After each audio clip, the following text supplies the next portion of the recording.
been working in kitchens for almost 15 years and been lead cooks all over town. And I decided I just wanted to take the next step in my career and not be a short order line cook anymore. So decided to go to school, and this is pretty much the best you can do.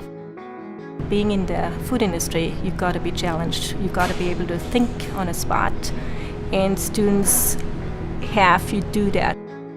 I really hope to get out of this program skills that I need. I just really like cooking and I love being in the kitchen. Both of our instructors are highly knowledgeable. I mean, I couldn't really ask for anyone better, not just on the food side of things, but also the business side. Well, the idea is that they have real industry skill sets. So that's our focus always, is on professional skills.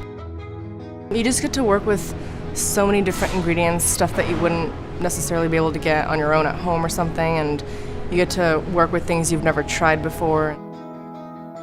I think the school has taken me like that one step further. That I know what I want, I know I could do it, and it's just given me those extra skills to succeed.